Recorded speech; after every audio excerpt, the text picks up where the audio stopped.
Any objection? Chair hears none. The speech or the manifestation of the senator from Mindanao be referred to the Committee on Public Information and Mass Media. Senator De La Rosa is recognized. Thank you, Mr. President. Mr. President, since nabanggit mo na lang rin na yung pagpangalaga sa lahat ng miyembro ng Senado ay isang tungkulin ng Senate President. I just would like to bring to the attention of the Senate President. I came across with the news. Now, when the Senate President was asked by a certain Christian Esguerra regarding the minority taking up the question about the custody of Bryce Hernandez.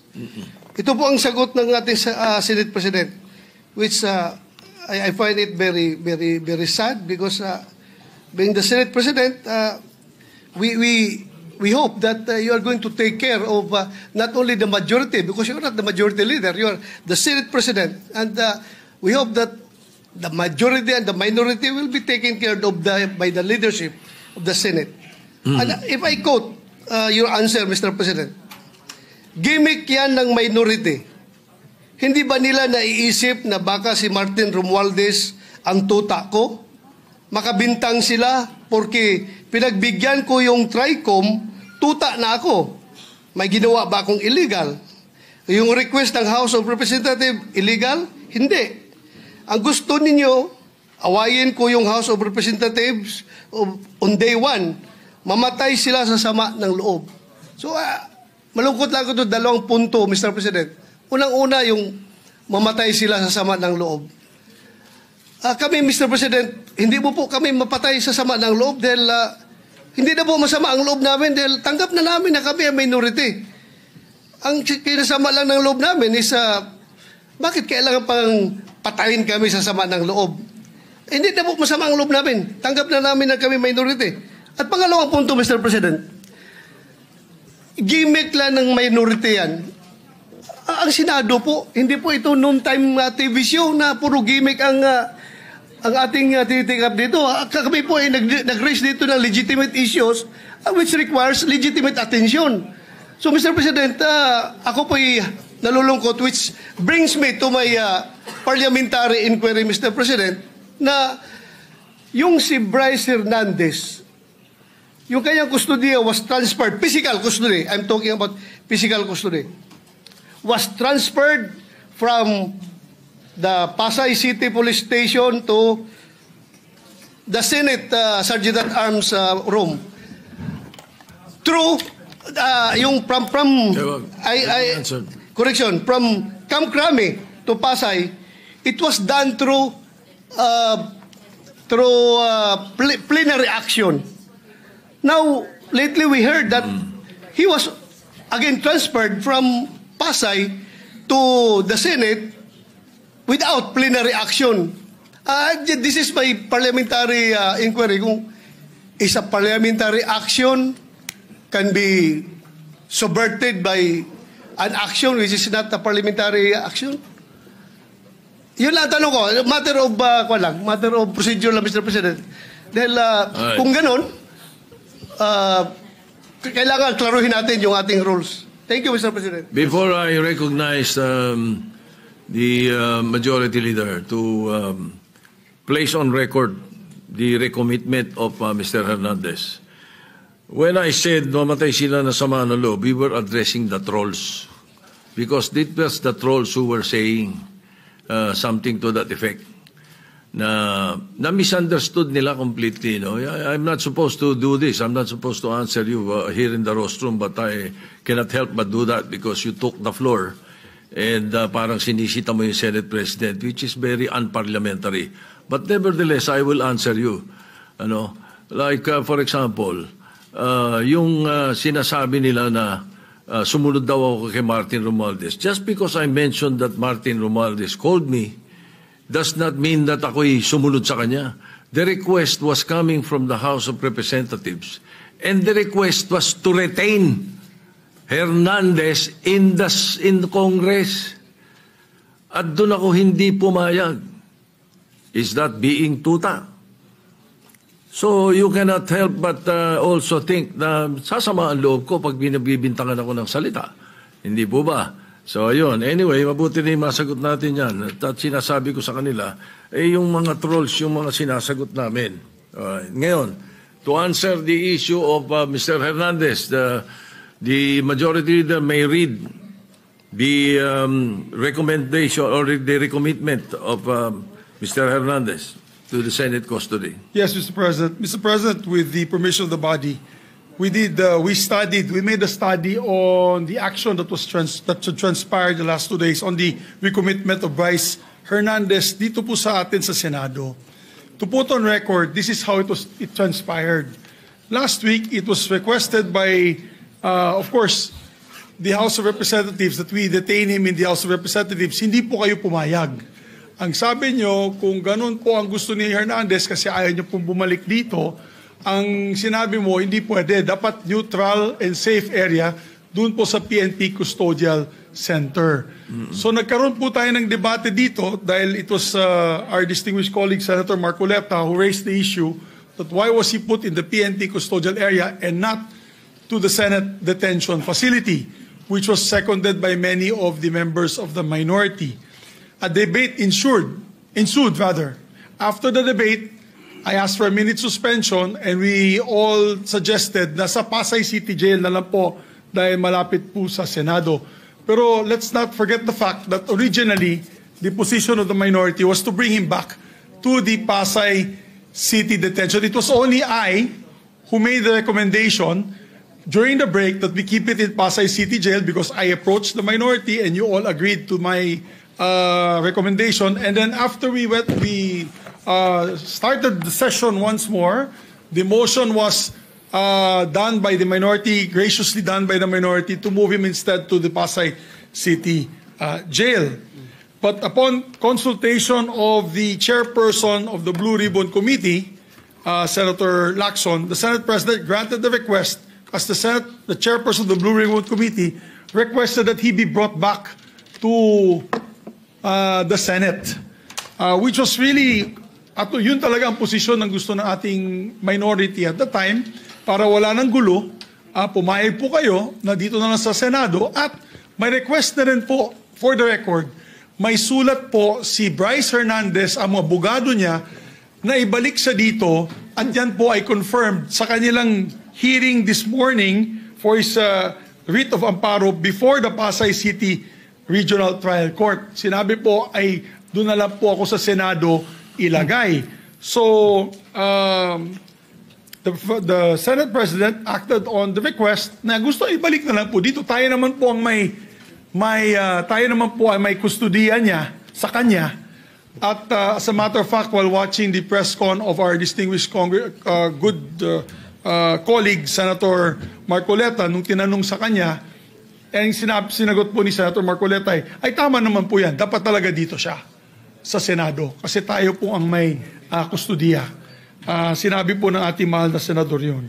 So we also pursuant to Article 6, Section 6 of the Rules of the Blue Ribbon Committee, which states, a witness cited in contempt may be ordered to be detained in such a place, be designated by the committee or concurrence of the Senate President by either detention order or commitment order. And under that commitment order, wherein the witness cited contempt refuses to produce documents required of him and her, or to be sworn or to testify, or maliciously evades or misleads the committee, or otherwise purge himself or herself of that contempt, may be ordered to be committed to any jail or prison facility upon recommendation of the committee through the chairman or the concurrence of the Senate President. So in this case po, the chairman had requested that he be brought back to the Senate for detention. It's not a violation of any rule, Mr. Chairman. Mr. President, thank you. President. Yes, the minority leader recognized. Sir President, allow me some, magandang hapon po, and allow me to clarify some, for our own peace of heart and mind, and marami kasing nakikinig din na lawyers, legislators, para lang klaro yung records, no? There are a few things I rely on. I rely on rules. The Bible is full of rules, And I believe kung ano itanim, yan ang anihin. The Senate, may rules yan. So, minority, majority, sigurado tayong masusunod yung rule. And of course, sometimes we misquote each other or we have misunderstanding, but we find a way na mag-usap-usap. Minsan umiinit ang ulo.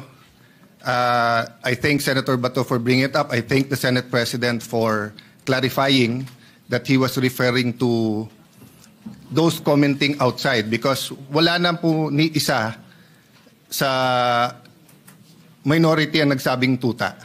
I think that was comments outside the Senate. And it is fair game for whoever is alluded to.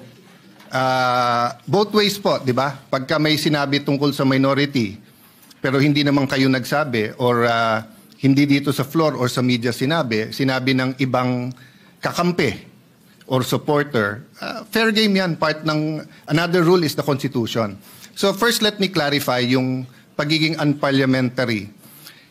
You cannot argue with the presiding officer. That is what, thank you very much. That is what is unparliamentary. You cannot argue with the presiding officer. Klaro yon, we all agree on that.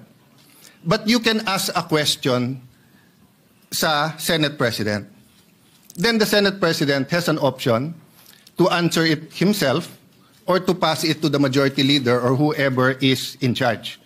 But in this case, last week, because it was a decision by Senator Soto, our Senate President, hindi lang ng majority, our Senate President, you chose to answer it from there, which is your privilege. So we didn't mean to argue with you.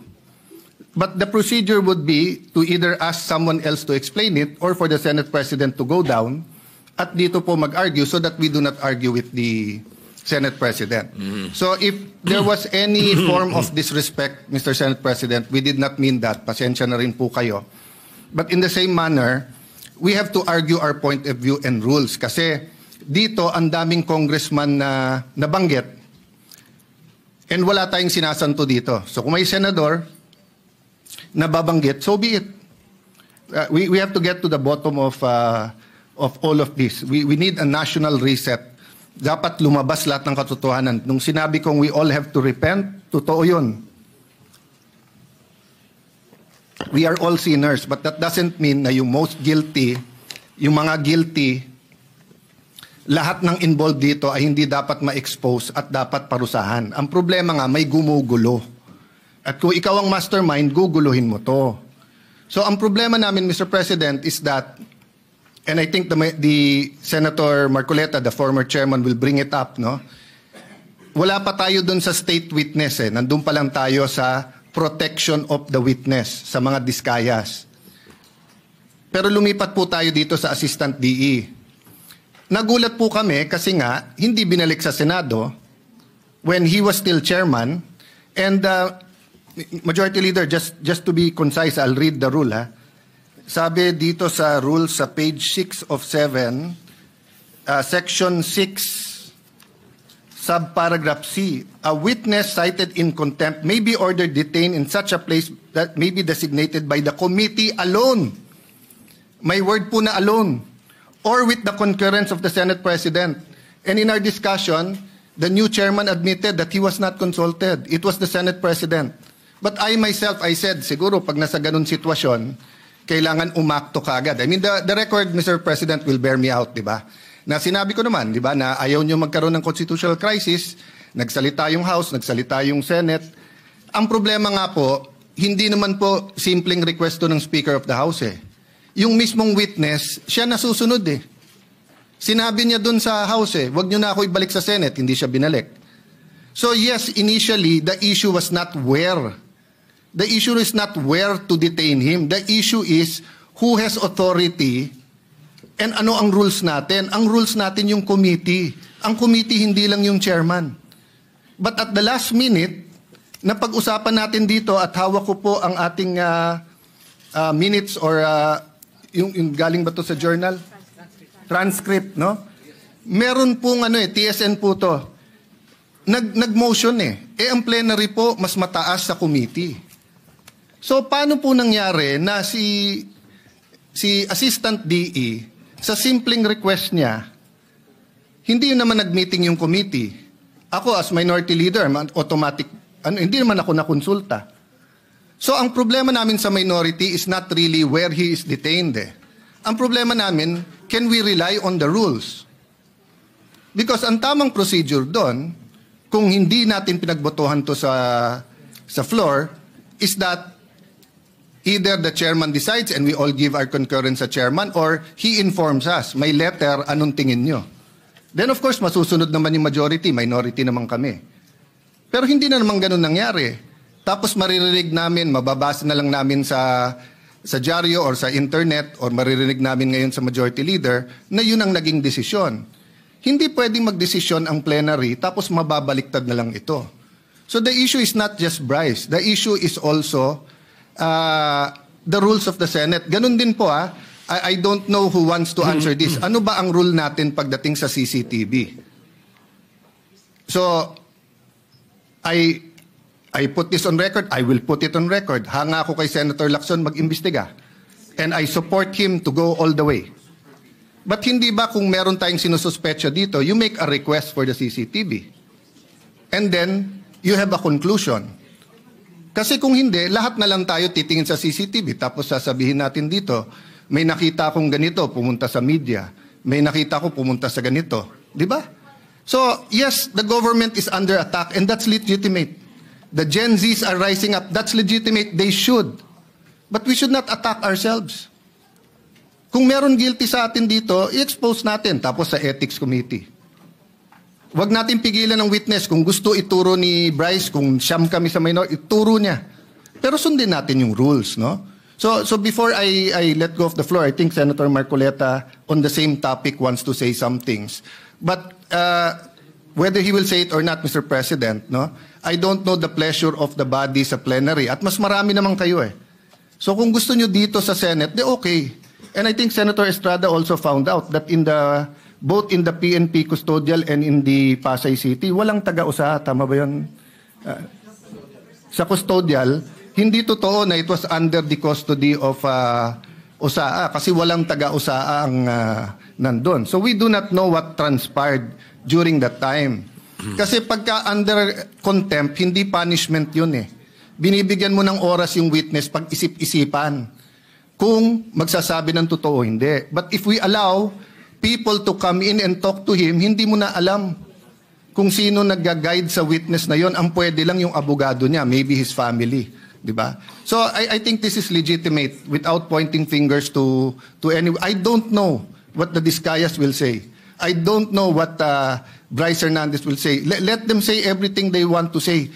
As Senator Ping naman said, may resibo. Pero katulad kay Joel Villanueva, peke yung resibo, ghost yung resibo Hindi pala screenshot yun Pinicturan pala ang cellphone. Ang screenshot, cellphone, sinave mo yung screen. Eto, cellphone, kinunan. O sabihin mo na, sige, let's not on technicalities. Tapos tignan mo yung laman. Yung laman, member daw siya ng CA, hindi siya member ng CA doon. At tapos na.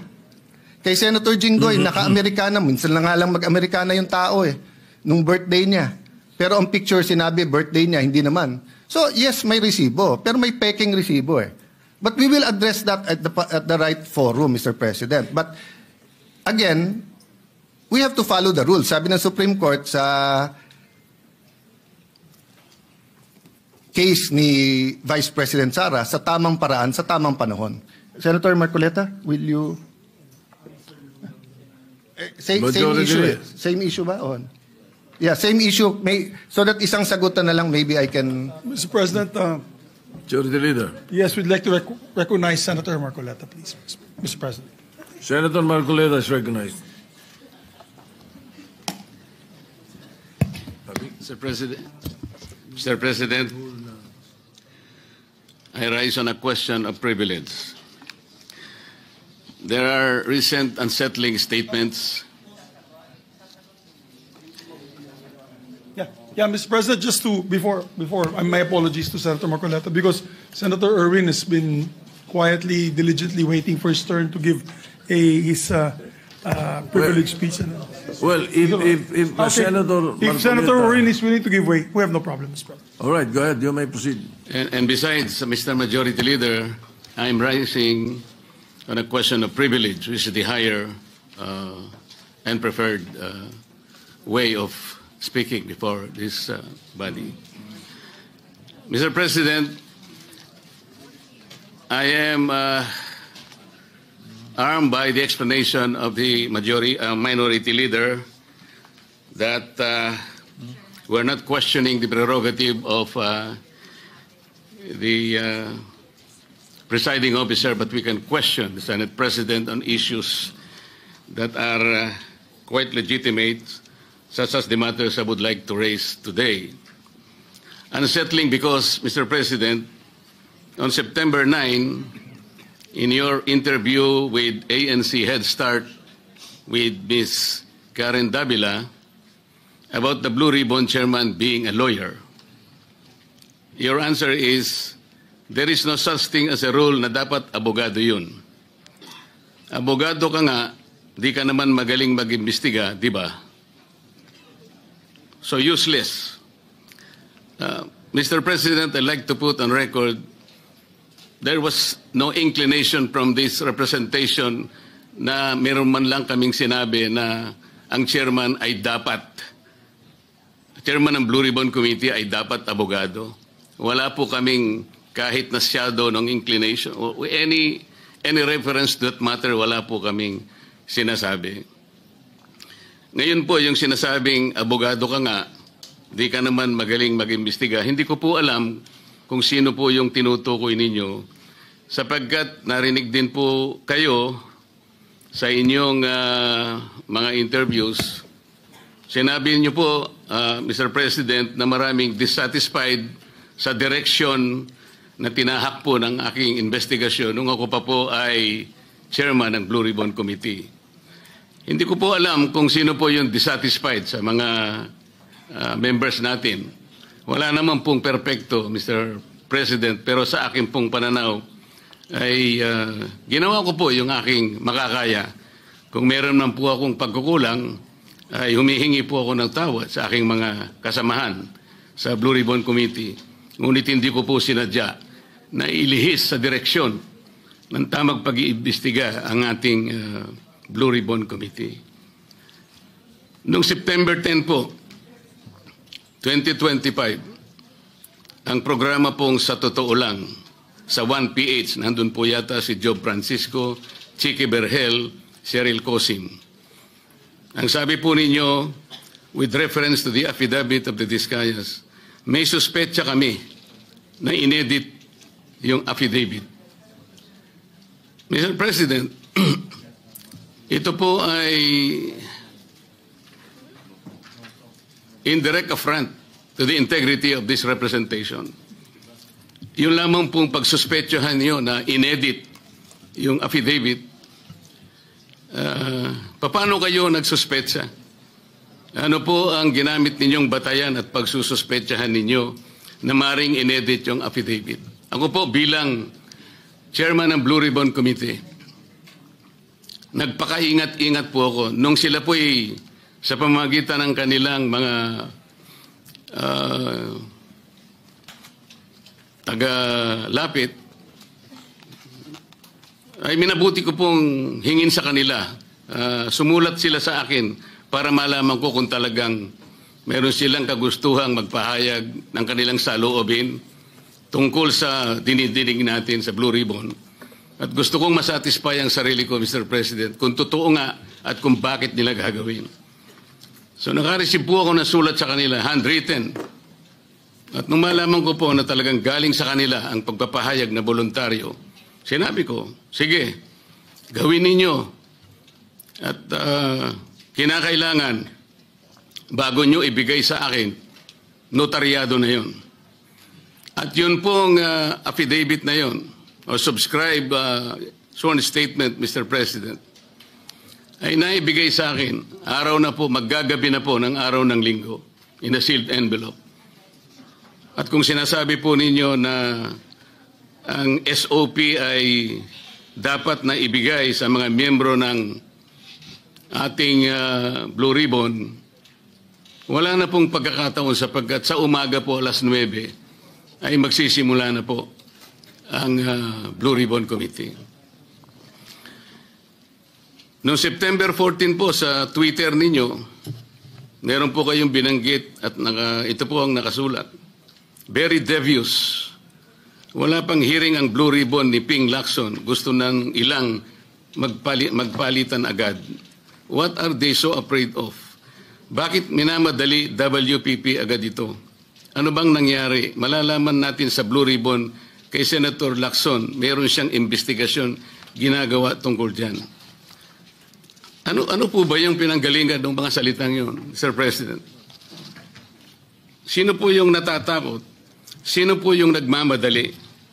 Kung ang inyo pong tinutukoy ay yung aking sulat para irekomenda na mag-apply sa Witness Protection Program ang mag-asawang Diskaya, yun po inaayon sa batas, Mr. President. Ito po ay inaayon sa Section 4, Republic Act 6981. Ito po yung Witness Protection Act. Ang sinasabi po doon, in case of legislative investigations in aid of legislation, a witness with his express consent may be admitted into the program upon the recommendation of the Legislative Committee where his testimony is needed when in its judgment there is pressing necessity therefore, provided that such recommendation is approved by the President of the Senate.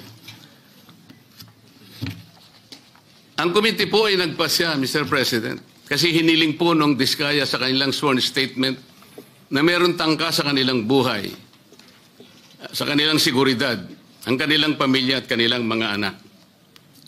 Kung kami po ay nagmamadali, yun po kasi ang sinasabi ng batas. Para makapag-apply po siya na sa Witness Protection Program, ang chairman po ng committee sa pagsang-ayon ng kanyang mga miyembro, kailangan po kami gumawa ng sulat sa Secretary of Justice. Ayun nga po, ipinrepair namin kaagad.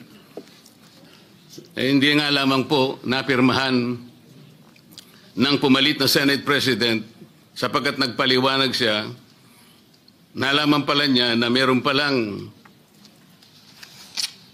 presscon ang ating Department of Justice Secretary na doon sinabi niya, hindi raw siya magbibigay ng witness protection sapagkat kinakailangan munang ibalik ng mga Diskaya anumang pera ang kanilang nakuha sapagkat hindi kanila yon. Sa makatid, ang policy daw ng Department of Justice ay ibalik muna yung pera bago aksyonan ang kanyang aplikasyon sa Witness Protection Program. Mr. President, ako po'y nalulungkot maski sa aking press con kanina ay sinabi ko kung bakit ganun ang sinabi ng Secretary of Justice. Wala po sa tuntunin yun eh. Kung babasahin lamang po niya ang Section 3 at Section 10 ng Republic Act 6981, wala pong binabanggit doon na restitution, yung pagsusuli.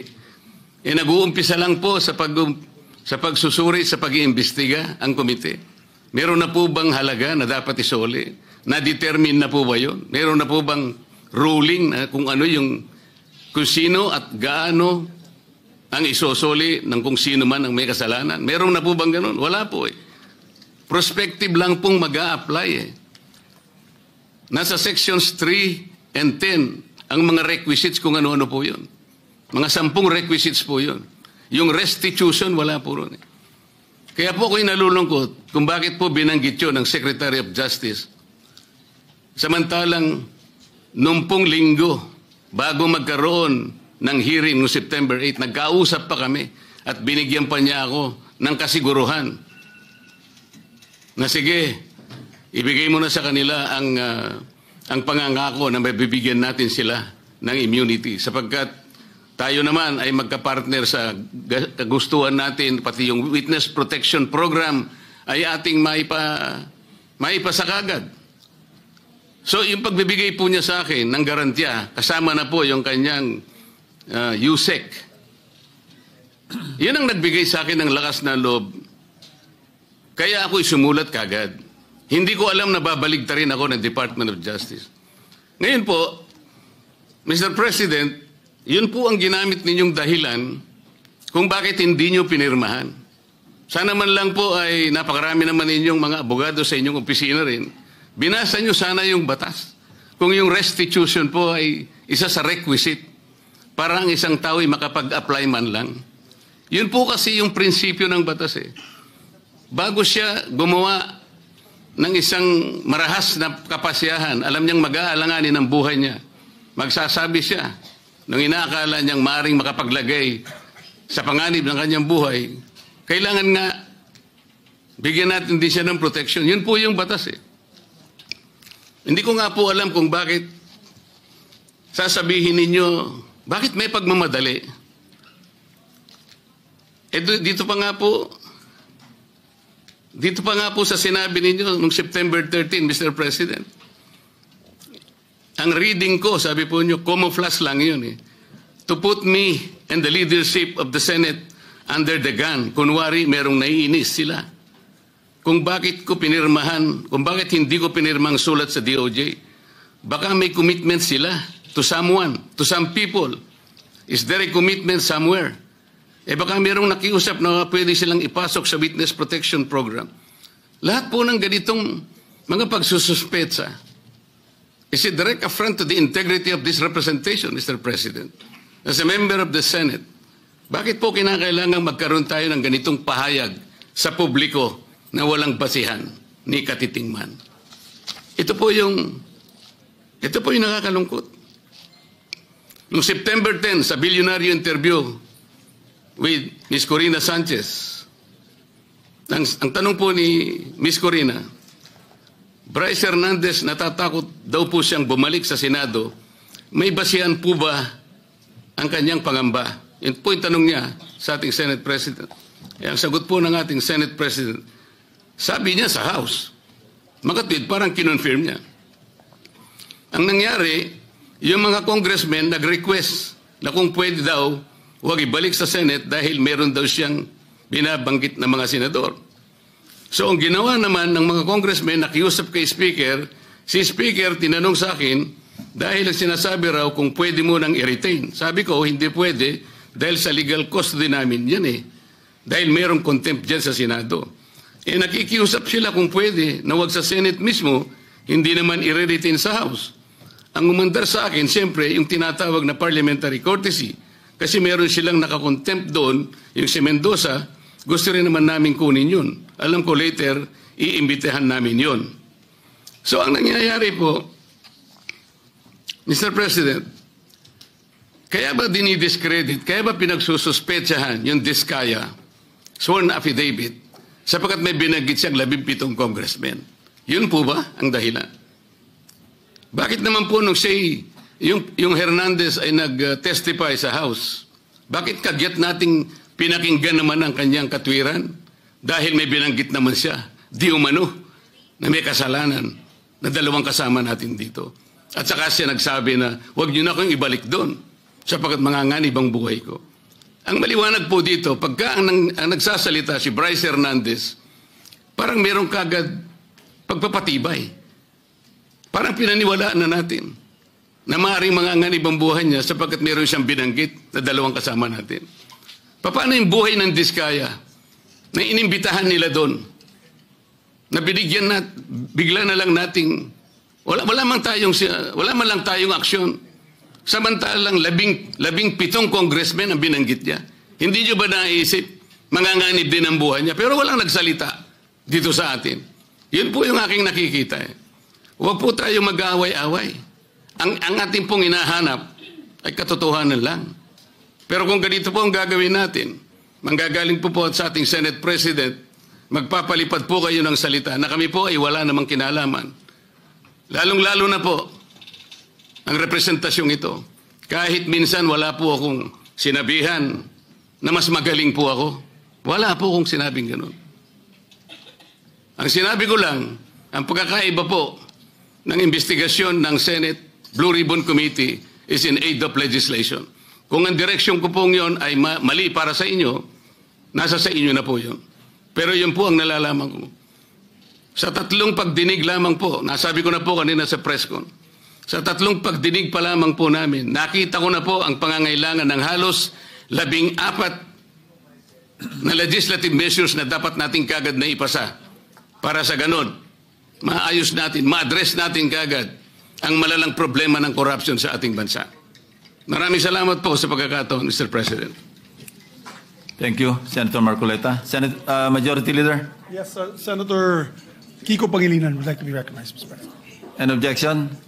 Hearing none, Senator Kiko Pangilinan is recognized. Thank you, Mr. President. This is not an interpellation, just a manifestation. Mr. President, bago pa man naglabas ng affidavit ang mag-asawang Diskaya, nag-comment na po ako dahil narinig ko doon mismo sa hearing nung tinanong siya nung ilang mga senador.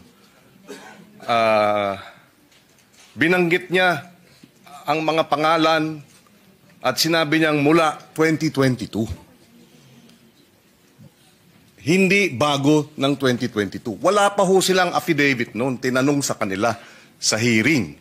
Kaya noon pa man, nag-comment na ako. At ako mismo sa comment ko, sabi ko, mukhang Photoshop tsaka edited. Hindi yung testimonya, hindi yung affidavit, kasi wala pang affidavit noon eh. Testimonya pa lang nung una o pangalawang hearing. Kaya, in fairness to the Senate President, kung sinabi niyang edited, I was not referring to, this representation was not referring to the affidavit or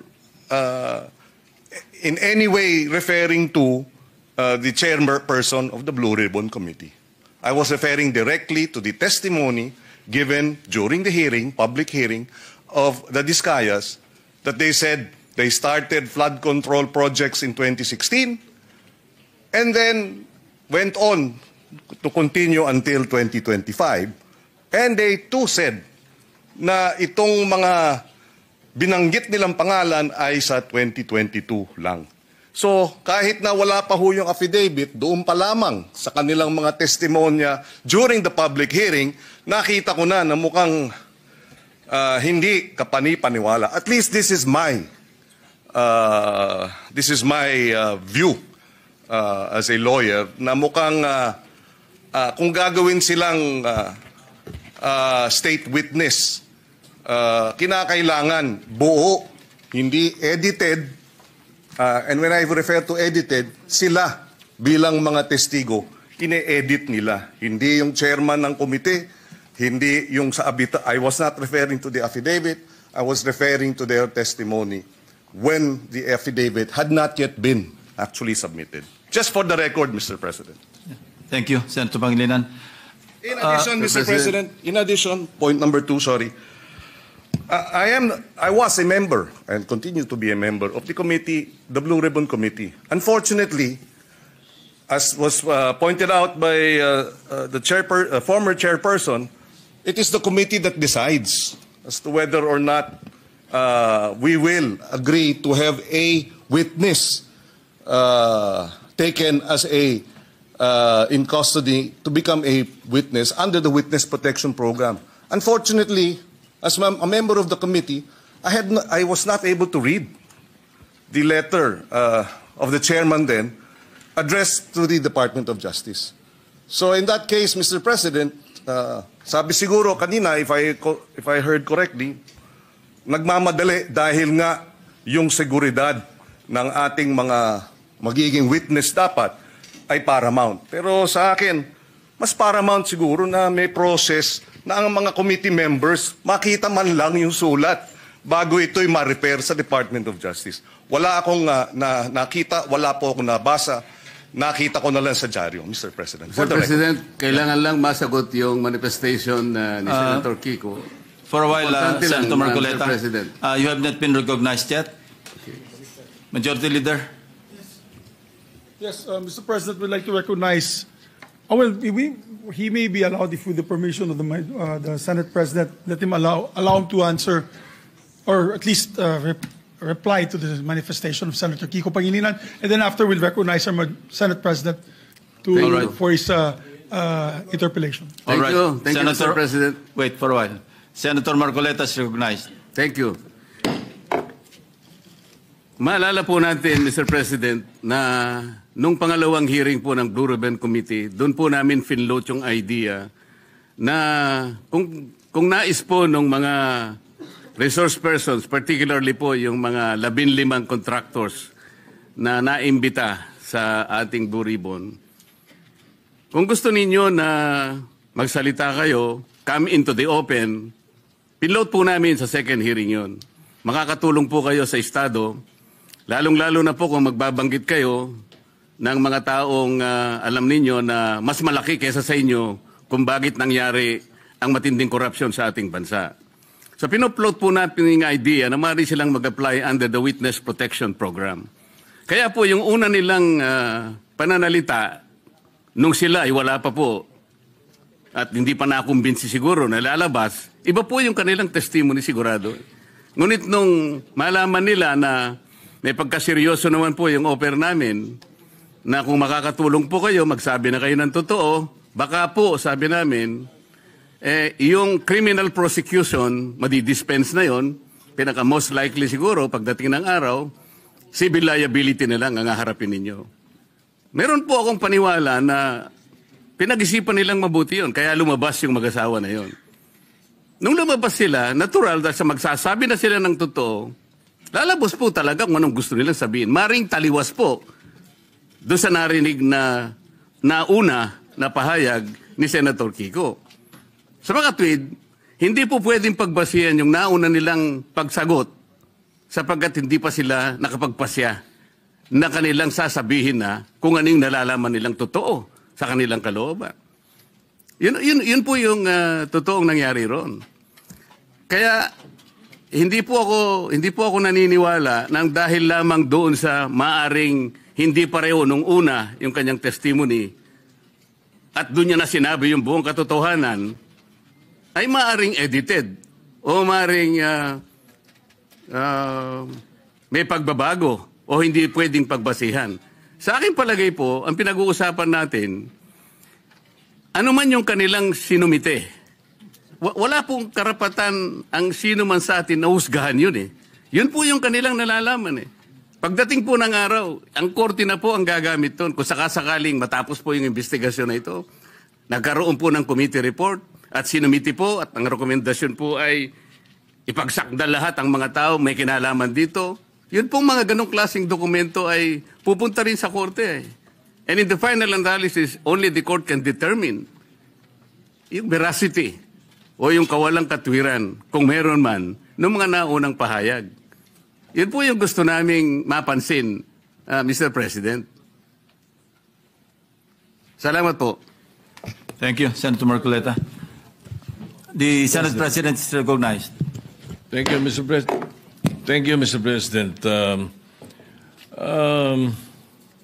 Well, I decided to go down from the rostrum so that I can either answer or debate with any or with any interpellations from our colleagues. No?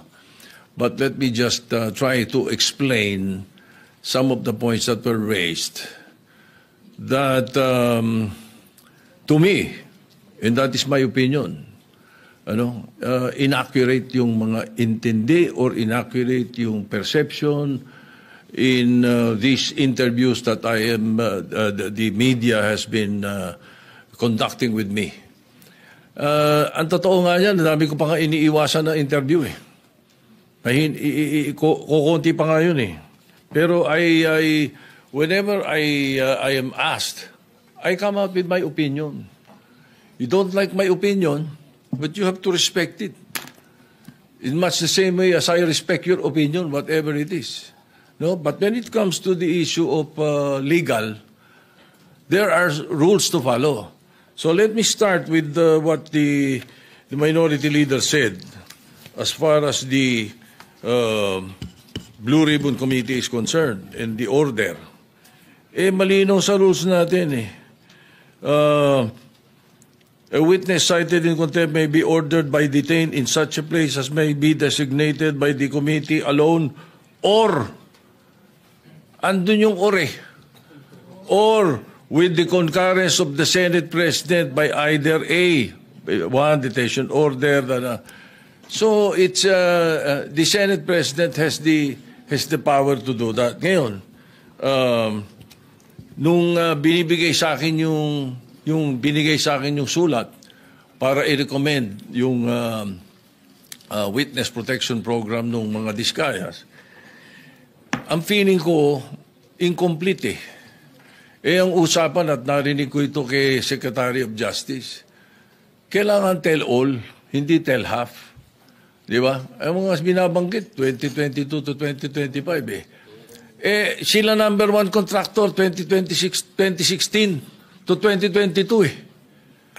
Ba't wala doon ang kwento? Di ba? So, you cannot blame me if I do not want to immediately do that. No? And then I know for a fact, as I said in the media, I know that there is a possibility that we will change the leadership the following day. All right. Now let me continue with some of the opinions that were aired. Well, of course, yung nabanggit kanina ni Senator De La Rosa, pasensya na, baka nabigla ako at nagamit ko yung salitang gimmick, ano? Pero it could had been a wrong word that I should not have used, no? Pwede kasing opinion yon sapagkat yung public ang madalas kong marinig na sinagsasabi nun eh. Ano? Now,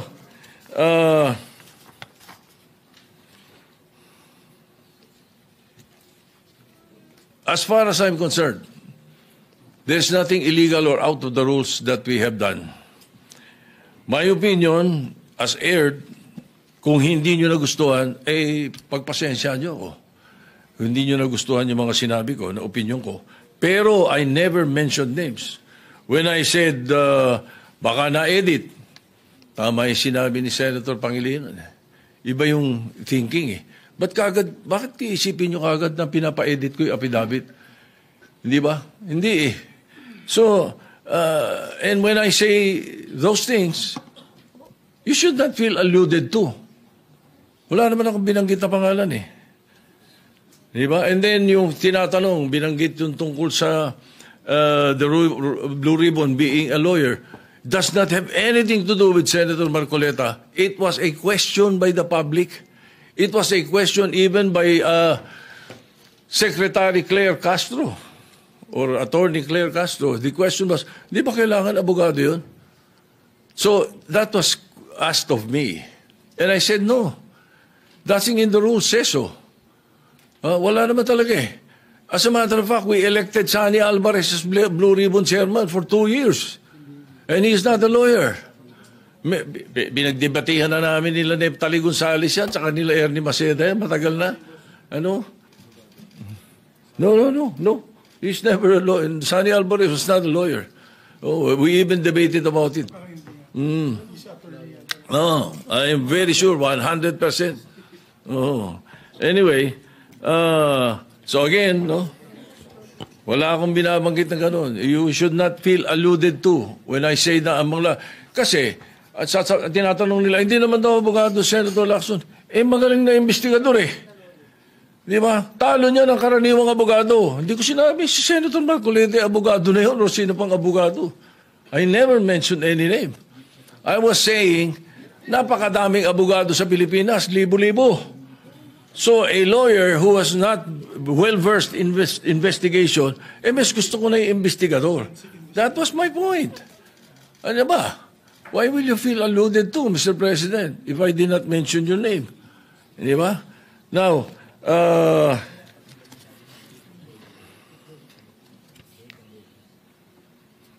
again, as far as the rules are concerned, the Senate President has the power to order his transfer, especially in this case, now I asked the chairman of the Blue Ribbon Committee after they sent a letter, and it was done in court.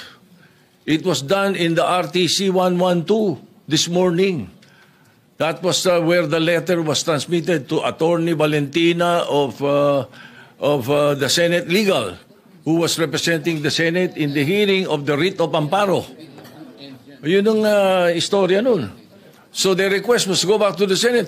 Ay sabi ko maganda if that is your request because that is precisely what the members of the minority wanted. Hindi ba? So no question. O ba't may question ngayon? nalilipat natin, binalik natin sa Senate custody. Ano? And then also, to be fair to the OSAHA, every day, they monitor wherever that person is. Kahit na nung dinala natin yung si Colonel something sa Muntinlupa, mayroon tayong sa Pasay City Jail, si Balad ba yun? You don't need to have an OSAA there the whole day, 24 hours. It's not necessary. The important thing is it's under the custody of a legal custody. Yun ang importante ron. So hindi kailangan nakabantay OSAA doon. Now, if you want to change the rules, then you propose some amendment to the rules na gusto niyo OSAA nakabantay kahit saan natin ilagay. Alright? Now, maraming nabanggit kaya isa-isa natin to. Pasensya na kayo. Ang Witness Protection Program, ang pagkakaalam ko, magkakaroon ng immunity from criminal prosecution. So, kung natatakot sila sa kanilang security, bilyon-bilyon ng pera nila Ang dami nilang pwedeng bayaran security guard Kahit 1,000 security guard kaya nila Bakit kailangan ang gobyerno? Ay galit na ang mga tao dahil hindi nga natin malaman kung ilan yan, kung nangyari nga yan, kung sila nga yan, hindi po ba? Kaya we were just trying to be prudent. Konting konting hinay. Huwag yung sasabihin natin. Kaya sabi ko, ba't tayo nagmamadali? I'm not pertaining to any senator. Bakit, sana do not feel alluded to if I don't mention your name. Di ba? And then, state witness, there is no other direct evidence available for proper prosecution So, it is not applicable to the Discayas. At saka hindi rin pwede sapagkat ang pananaw ng karamihan, ang pananaw ng taong bayan, sila most guilty. Ang pwede sa Witness Protection Program, yun, not the most guilty. Ayun ang sinasabi ng batas. Anyway, as I said, the Senate President has the power to order the transfer. And if I have used a word that does not conform to your palate, then pagpasensyahan nyo. Pag ganun, bagkat karamihan ng binanggit ko, opinion ko. Kung ako ini-interview ng media, I always, as far as I'm concerned, tell the truth. Pag ang media kausap mo taong bayan Ganun yun. Kaya iniiwasan ko na hindi ako magsabi ng totoo.